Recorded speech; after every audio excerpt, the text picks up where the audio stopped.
ഇത് നായ നമ്മളായിട്ട് കളിപ്പിക്കുന്ന ഒരു സീനല്ല, നമ്മളായിട്ട് പഠിപ്പിക്കുന്ന സീനാണ്. ഈ ഫുട്ബോൾ മൈതാനത്തിൽ ആവേശകരമായ മത്സരത്തിനിടയിലേക്ക് അപ്രതീക്ഷിതമായി കടന്നു വന്ന ഒരു അതിഥി, ഒരു നായ. അവൻ ആ പന്ത് കടിച്ചെടുത്ത് ഓടുക. കളി നിയന്ത്രിക്കുന്ന റഫറിയും ലോകമറിയുന്ന പരിചയസമ്പന്നരായ കളിക്കാരും ആ പന്ത് തിരികെ പിടിക്കാൻ വിയർപ്പൊഴുക്കുക. പക്ഷേ ആർക്കും അവരിൽ നിന്ന് ആ പന്ത് പിടിച്ചെടുക്കാൻ കഴിയുന്നില്ല. കാറ്റിൻ്റെ വേഗത്തിൽ അവൻ അവരെ വെട്ടിച്ചു മാറുക.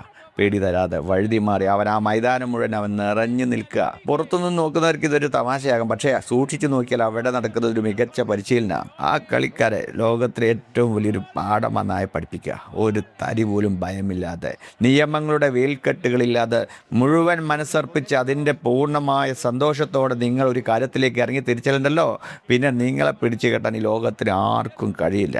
നമ്മൾ മനുഷ്യരെ ഏറ്റവും വലിയ പ്രശ്നം എന്താണെന്നറിയോ? നമുക്ക് ചുറ്റും ചില പരിധികൾ സ്വയം അങ്ങ് നിശ്ചയിക്കും. ഇതൊക്കെ എന്നെക്കൊണ്ട് കഴിയൂ എന്നൊരു അദൃശ്യമായ മതിൽ നമ്മൾക്ക് ചുറ്റും തന്നെ അങ്ങ് പടിയും. ചരിത്രത്തിലേക്ക് നോക്കിക്കഴിഞ്ഞാൽ വർഷങ്ങളോളം ലോകം വിശ്വസിച്ചിരുന്നെന്താണെന്നറിയോ? ഒരു മനുഷ്യന് 4 മിനിറ്റിൽ താഴെ സമയം കൊണ്ട് ഒരു മൈൽ ദൂരം ഓടി തീർക്കാൻ കഴിയില്ല.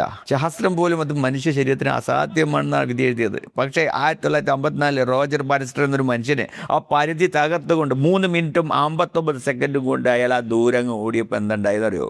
ഇത് അസാധ്യമല്ല എന്ന് ലോകം തിരിച്ചറിഞ്ഞ ആ നിമിഷമുണ്ടല്ലോ, ആ ഒരൊറ്റ വർഷം കൊണ്ട് തന്നെ നിരവധി പേർ ആ റെക്കോർഡ് നിഷ്പ്രയാസം തകർത്തെറിഞ്ഞു. പിന്നെ അതൊരു കൂട്ടയോട്ടായിരുന്നു. വർഷങ്ങളായി മനുഷ്യനെ തടഞ്ഞു നിർത്തിയത് അവൻ്റെ ശരീരമല്ല, മറിച്ച് അവൻ്റെ മനസ്സിൽ ഇത് കഴിയില്ല എന്ന തോന്നലാണെന്ന് കാലം തെളിയിച്ച്.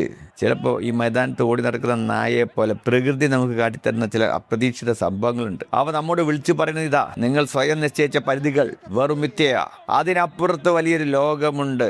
അതുകൊണ്ട് നിങ്ങളുടെ മനസ്സിൽ ആ 4 മിനിറ്റിൻ്റെ അതിർവരമ്പുകളുണ്ടല്ലോ, അതങ്ങ് പൊട്ടിച്ചെറിയേ.